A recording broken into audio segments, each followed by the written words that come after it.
Բերեք sense ասենք, հա, ես երբ որ քննարկում եի գործընկերների հետ, ասեց հույս կա, ասեցի հույս մի քիչ կա, հավատի խնդիրն է։ Համապատասխանաբար Սահմանադրական դատարանը ուներ հնարավորություն, պատմական հնարավորություն առաջին անգամ անվավեր ճանաչել ընտրությունների արդյունքները, որովհետև ինչպես ես իմ անորոշ 6 օր տևած 5 օր տևած դատական նիստերի ընթացքում մի քանի անգամ արձանագրել էի, որ այս բողոքարկումը որակապես տարբերվում է մնացած բողոքարկումներից։ Ոչ թե նրա պատճառով, որ մնացած բողոքարկողները վատ էին բողոքարկել, վատ էր բողոքել, բայց այս դեպքում մենք ունենք շատ ունիկալ մի իրավիճակ, երբ ըստ էության մանդատներ ստանալ կամ չստանալու հանգամանքը կախված է եղել բացառապես կենտրոնական ընտրական հանձնաժողովի կողմից ընդունված որոշումով։ Այսինքն եթե այդ որոշումը չէր լինում, ստանում էին մանդատները, այդ որոշումը կար, չէին ստանում մանդատները եւ համապատասխանաբար մանդատները չէին ստանում այնպիսի ցածր տարբերությամբ, որը դատական նիստի ժամանակ կենտրոնական ընտրական հանձնաժողովի աշխատակիցը ընդունեց, որ այո, իրանց համակարգը 100%-անոց ճշտությամբ չի կարող վերարտադրել, որովհետև 16000 մարդ է աշխատում, 70000 տվյալ են մուտքագրում։ Մենք ներկայացրեցինք տվյալների մշակման արդյունքում տեղի ունեցող թերությունները, որ ցանկացած տվյալների մշակման արդյունքում նմանատիպ թերություններ հանդես են գալիս, ցանկացած գործընթաց, որը ներառում է 16000 մարդ, ենթադրում է, որ որոշակի թերություններ առաջ են գալու։ Եվ համապատասխանաբար այս շեղումը այնքան է, որ միջազգային պրակտիկայում ընդունված իօքուտ ընտրողի կոնցեպտը ենթադրում էր, որ եթե դատարանը նույնիսկ չուներ համոզմունք, որ անցել է 4%-ը թե չի անցել, ապա պետք է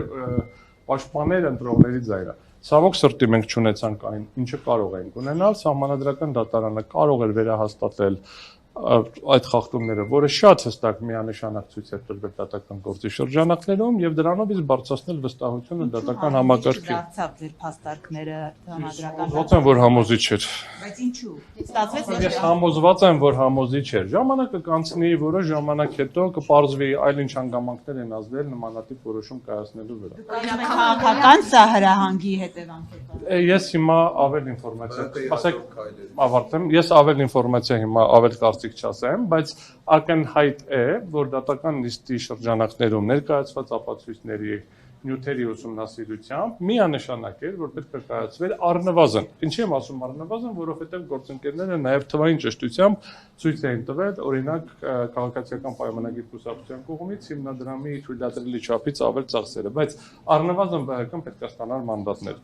Եվ ինչի եմ սա ասում, ժամանակը ցույց կտա, որովհետև ցանկացած այլ մաթեմատիկա միշտ էլ կարելի է փորձել ինչ որ արգումենտ գտնել, ինչի հիմնավորել, հա, ինչ որ տենց խելոք տեքստով հիմնավորել, որ գիտեք ինչ այս դեպքերում, ասենք կա մի հատ դատական ակտ, հակասահմանադրականություն չեն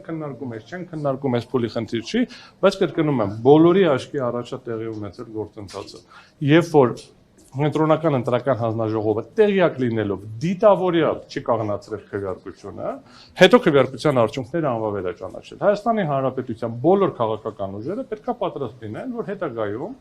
կենտրոնական ընտրական հանձնաժողովը ցանկացած քանակի տեղամասերը ուղղակի անվավեր է ճանաչելու ինչ որ հանգամանքներում, որովհետև միշտ էլ լինելու են խախտումներ եւ ազդելու ընտրությունների արդյունքների վրա։ Մի քայլ էլ առաջ գնանք։ Ինչի ընդամենը 2 տեղ անվավեր ճանաչել։ Իրականում ինքը մեծ ուրախությամբ 30 տեղ անվավեր կճանաչեր եւ օրինակ Հայաստան Դաշինքն էլ չէր հաղթահարի 8%-ը։ Մի հատ պատճառ կար դրա համար, որ դա չի արել։ Ընդամենը մի պատճառ։ Սահմանադրությունը երաշխավորում է 3 ուժի անցնելը ազգային ժողով։ Եթե երաշխիքը չլներ, համոզված եղեք 20, 30, 50 ինչ-որ տեղամասերում, ինչ-որ խախտումների արդյունքներով անվավեր կճանաչի։ Եվ ԲՀԿ-ի հաջորդ քայլերից։ ԲՀԿ-ի հաջորդ քայլերի հետ կապված գործընկերները կներկայացնեն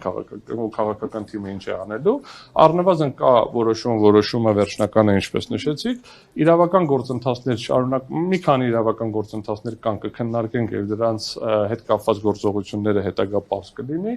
իսկ քաղաքական դաշտում ես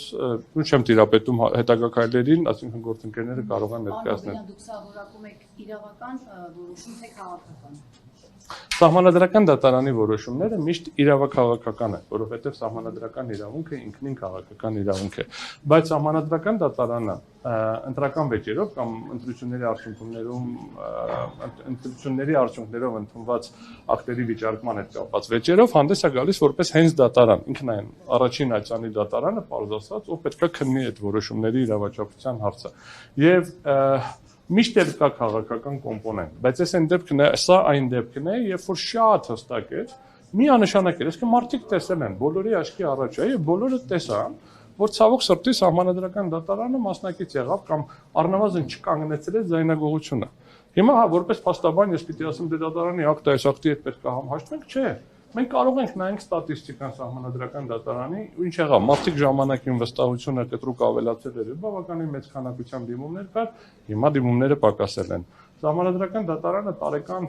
միջև 10 գործով պլյուս մինուս որոշումներ է կայացնում, ընդ որում տենց համեմատաբար տենց փոքր ազդեցություն ունեցող քաղաքական տեսակետից գործերով։ Հա, երբ որ մենք տեսնում ենք քաղաքական կարևոր գործեր, ապա ակնհայտ է քաղաքական ազդեցություն։ Երբ որ մենք բարձրաձայնում ենք Սահմանադրական դատարանի վրա հարձակման հետևանքները, երբ որ ոչ իրավաչափ եղանակով Սահմանադրության փոփոխություն տեղի ունեցավ, որի արդյունքում ըստ էության հիմա ես լսումների ամենասկզբում նշեցի Սահմանադրական դատարանի բոլոր դատավորները նշանակվել են մի քաղաքական ուժի կողմից, սա էր։ Ես ամենասկզբում, երբ որ քննարկում ենք գործընկերների հետ ինչ ակնկալիք կա այս գործընթացից, շատ պարզ ասել եմ, որ կա նվազագույն ակնկալիք, որ բոլորին պարզ կլինի ձայնագողությունը, այ ինչ որոշում կընդունի Սահմանադրական դատարանը եւ մնացած մարմինները կարող են ժողովուրդը գնահատել եւ պատկերացնել ինչ աստիճան են վստահում պետական սահմանադրական մարմիններին։ Սահմանադրական դատարանը չունի որևէ այլ ուժ, քան վստահությունը, որովհետև չկա Սահմանադրական դատարանի հարկադիր դատարման ծառայություն, չկա Սահմանադրական դատարանի որոշումների հարկադրանքի մեխանիզմ։ Սահմանադրական դատարանը որպես քաղաքական դատարան, սահմանադրական մարմինների միջև վեճեր լուծող դատարան, մարդու իրավունքների ոլորտում որոշումներ ընդունող դատարան ունի միայն մեկ ուժ, դա իր նկատմամբ վստահությունն է ժողովրդի, երբ որ ժողովուրդը հասկանում է, եւ պետական մարմինները հասկանում են, Սահմանադրական դատարանի որոշումները հիմնավորված են, վստահելի են, պատճառաբանված են։ Բայց երբ որ բոլորի աչքի առաջ, ձայնագրությունները կա, լայվը կարող են նայել, ամբողջությամբ վերացվում է պատասխանողի թեզիսները։ Պատասխանողի թեզիսները փորձում են ինչ-որ աչից, ձախից, տարբեր կողմերից մեկնաբանել, չի հաստատվում։ Եվ դրանից հետո կայացվում է նման որոշում, դա իմ կարծիքով խիստ խնդրահարույց է, փափուկ բառ օգտագործեմ։ Ամեն դեպքում, եթե չեմ սխալվում, երրորդյա ժամկետում որոշումը կհրապարակվի, կտեսնենք որոշման մեջ ինչ պատճառաբանություններ են գրել, բայց մինչև այդ պատճառաբանություններին անդրադառնանք, կրկին ուզում եմ արձանագրեմ, որ Սահմանադրական դատարանը ոչ թե դիմող Սահմանադրական դատարան վեճի կողմը, որ մտածի այդ դիմողի արգումենտները ինչով կարելի է գեղեցիկ շրջանցել, մի քիչ խելոք տեքստով շրջանցել, ինչ արգումենտ վերել որ շրջանցել, այլ պետք է հանդես գա դիմողի եւ պատասխանողի միջև արբիտրի գիծդատարանի դերով եւ լուծի կողմերի միջև։ Դե ես ներկայացրեցի նոր։ Դե մասեցինք։ Չէ, միջազգային եւ ցենց ասեմ, այլ իրավական գործընթացների մասով որոշում ունենալուն պես կքննարկենք խստահորդ եւ կհասկանանք հետագա մի վարքան ավարտեմ, հեսա այլ իրավական գործընթացների մասով կքննարկենք եւ կդիտարկենք այս պահին ավել դետալներ չեմ ասի, երբ որ կունենանք որոշումները, մի քանի իրավական գործընթացներ կան, որոնց իրականացնել, չիրականացնելու եւ ինչ ծավալով իրականացնելու հարցը քննարկման առարկա պետք է դառնա, բայց մի փաստ մնում է փաստ, որ Սահմանադրական դատարանը մինչև այդ էլ, ասենց ասենք, կենտրոնական ընտրական հանձնաժողովը զրկեց Հայաստանի Հանրապետության քաղաքացիներին ունենալ ռեալ պարլամենտարիզմ, որտեղ իշխող ուժը պարտավոր էր լինելու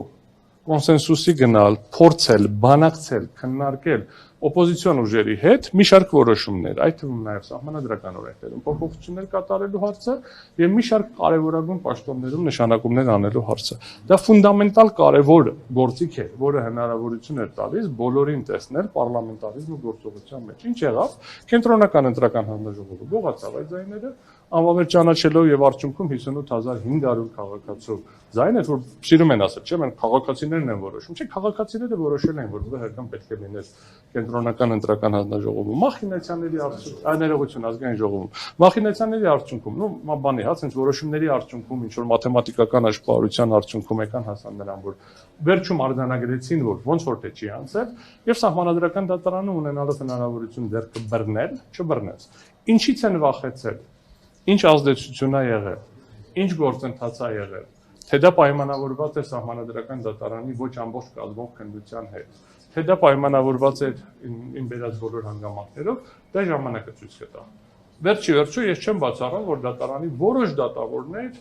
ունեն նման համոզմունք եւ կայացրել են նման որոշում, այսինքն ըստ էության արձանագրելով, որ հաստատումների ժամանակ մենք տեսանք որոշ դատավորների կողմնակալ մոտեցումը ըստ էության որոշակի հանգամանքներին, երբ որ հաստատումները տալիս են։ Հետևաբար մենք կրկնեմ հետագա գործողությունները որոշումը ստանալուց հետո կորոշենք։ Այդ դեպքում 7 դատավորները առանցին որոշումներ են կայացնում դրա Չէ, զեկուցող դատավորը կազմում է նույնիսկ աշխատակարգի հետևանքն է, զեկուցող դատավորը կազմում է որոշման նախագիծ, աշխատակարգային որոշման ժամանակ քննարկում է այդ նախագիծը, քվեարկում են, եթե 5 ձայն ստանում է այդ նախագիծը, համապատասխանաբար դետանում է վերջնական ասում։ Եթե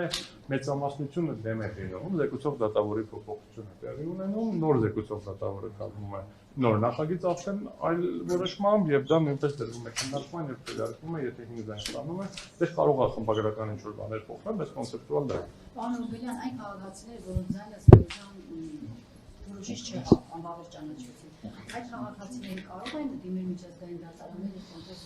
Նայեք, միջազգային դատարաններ դիմելու հնարավորություն աղքատություն կա, ցավոք սրտի միջազգային դատարան դիմելու արդյունքում ընտրությունների արդյունքները չեն փոխվելու եւ Հայաստանը առնվազն 5 տարի կամ ինչքան որ կլինի հայ, այս ակնկալում եմ, որ ավելի կարճ չի ունենա հնարավորություն ամբողջական պարլամենտարիզմի գործիքակազմը կիրառել, ընդհանրապես մի գործիքն է կիրառվելու 2/3 մեծամասնություն չկա, սահմանադրական փոփոխությունների մի շարք հարցերի համար ստիպված է լինելու ընդդիմության падգամավորների ընդդիմության հետ բանակցել, բայց այն գործիքը, որ մենք կարող ենք ունենալ, եւ դա շատ ավելի մոտ էր, դա էր քաղաքացիների կամքը, որպեսզի ազգային ժողովում լինեին 4 ուժեր, որովհետեւ կրկնում եմ ոչ մեկը չի բարձրաձայնել, որ ԲՀԿ-ի օգտին ինչ-որ միջամտություն է եղել այդ անվերջը ճանաչված տեղամասերում։ Բոլորի աչքի առաջ էր Վահագն Հովակիմյան, ասում էր, հա, խնդիր չկա, զինվորները քվեարկել են, ոչ մի խնդիր չկա։ Միակ խնդիր առաջացավ այն ժամանակ, երբ որ պարզ դառավ, որ թվերը ճիշտ հաշվելու դեպքում ԲՀԿ-ն ասում է։ ինչպես կարող են իրար Հավելյալ այդ մասով մենք հավելյալ տեղեկատվություն, եթե անհրաժեշտություն լինի, կտրամադրենք։